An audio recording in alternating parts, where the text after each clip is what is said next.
જ્ઞાનના ઓટલા પર આપ સૌનું હાર્દિક સ્વાગત છે. આજે આપણે વિજ્ઞાનની એક એવી મજેદાર દુનિયામાં સફર કરવાના છીએ જે આપણા બધાના જીવન સાથે જોડાયેલી છે. તો ચાલો, તૈયાર થઈ જાઓ. આજે આપણો વિષય છે એક એવી સફર જેમાંથી આપણે સૌ પસાર થઈએ છીએ. કિશોરાવસ્થા. અરે, આ માત્ર મોટા થવાની વાત નથી, પણ આપણું શરીર અંદરથી કેવી રીતે બદલાય છે એની પાછળનું વિજ્ઞાન સમજવાની એક રોમાંચક યાત્રા છે.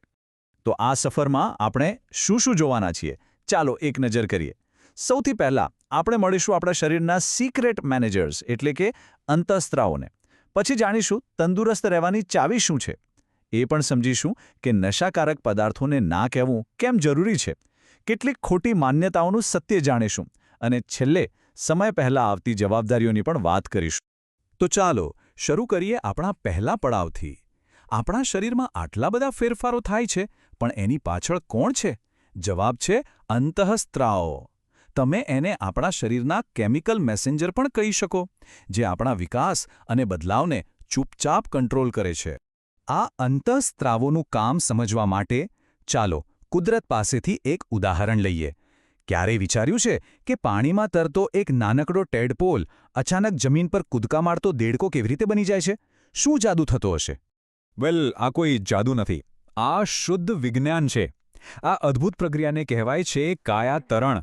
અને આ કાયાતરણ પાછળનું સિક્રેટ બીજું કંઈ નહીં પણ એ જ અંતઃસ્ત્રાવો છે. એ એક જીવનું આખું સ્વરૂપ જ બદલી નાખે છે. અને અહીંયા એકદમ રસપ્રદ વાત છે. જુઓ, ટેડપોલને દેડકો બનવા માટે થાઇરોક્સિન નામનો એક ખાસ અંતઃસ્ત્રાવ જોઈએ. પણ આ થાઇરોક્સિન બનાવવા માટે તેને પાણીમાંથી આયોડિન મળવું ખૂબ જરૂરી છે. હવે વિચારો, જો પાણીમાં પૂરતું આયોડિન જ ન હોય તો બિચારો ટેડપોલ ક્યારે મોટો થઈને દેડકો બની જ ન શકે? આવું જ કંઈક રેશમના કીડા સાથે પણ થાય છે. એક નાની ઈયળમાંથી સુંદર પતંગી બનવા પાછળ પણ કીટ અંતઃસ્ત્રાવોનો જ કમાલ છે. તો આ ઉદાહરણો આપણને શું બતાવે છે? એ જ કે યોગ્ય વિકાસ માટે અંતઃસ્ત્રાવો કેટલા મહત્વના છે, પછી તે પ્રાણી હોય કે આપણે. તો જે રીતે દેડકા અને પતંગિયાને બદલાવા માટે યોગ્ય અંતઃસ્ત્રાવોની જરૂર છે, બસ એ જ રીતે આપણા શરીરના આ ઝડપી વિકાસ દરમિયાન તેની ખાસ સંભાળ લેવી ખૂબ જ જરૂરી છે. તંદુરસ્ત રહેવા માટે બસ 3 સિમ્પલ વાતો યાદ રાખવાની છે. પહેલું છે પૌષ્ટિક ખોરાક. ઘરનું સાદું દાળ ભાત અને રોટલી શાક જેવું સંતુલિત ભોજન જ જોઈએ. બીજું છે સ્વચ્છતા. આ ઉંમરે પરસેવો વધુ થાય છે, એટલે રોજિંદી સફાઈ આપણને ઘણા ચેપથી બચાવે છે. અને ત્રીજું શારીરિક પ્રવૃત્તિ. થોડું રમવું, ચાલવું કે કસરત કરવી. બસ આટલું કરશો ને એટલે શરીર અને મન બંને એકદમ ફ્રેશ રહેશે. કિશોરાવસ્થા નિર્ણયો લેવાનો સમય છે, અને અમુક નિર્ણયો એવા હોય છે જે આખા ભવિષ્ય પર અસર કરી શકે છે. તેમાંથી એક સૌથી મોટો નિર્ણય છે નશાકારક પદાર્થોથી હંમેશા દૂર રહેવાનો. ઘણીવાર મિત્રોના દબાણમાં આવીને કે પછી એકવાર ટ્રાય કરવામાં શું વાંધો છે એવું વિચારીને શરૂ થયેલી ભૂલ આખી જિંદગીની સજા બની શકે છે. હંમેશા એક વાત યાદ રાખજો, નશો કોઈ સમસ્યાનો ઉકેલ નથી, પણ એ પોતે જ એક સૌથી મોટી સમસ્યા છે. નશો શરીર અને મન બંનેને અંદરથી ખોખલા કરી નાખે છે.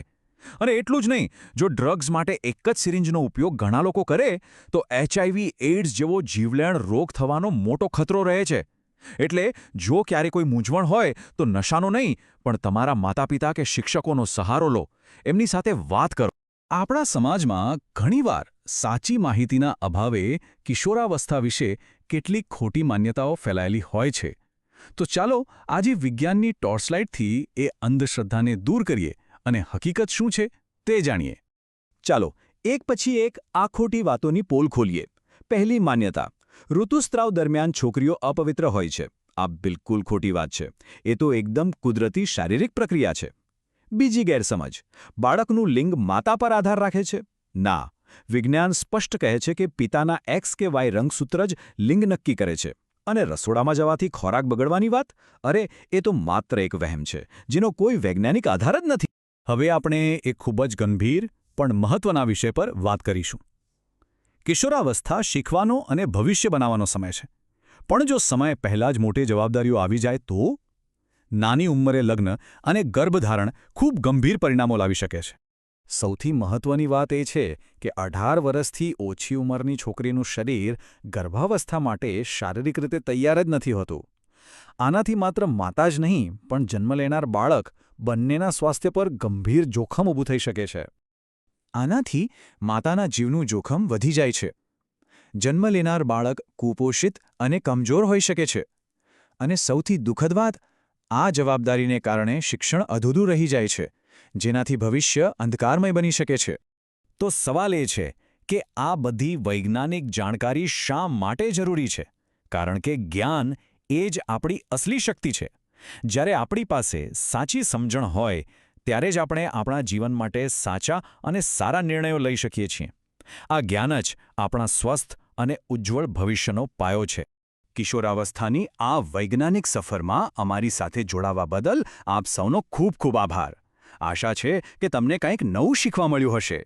જો વિજ્ઞાનને આવી સરળ રીતે સમજવું હોય તો અમારી ચેનલને સબસ્ક્રાઇબ કરવાનું ભૂલતા નહીં. ફરી મળીશું એક નવા વિષય સાથે.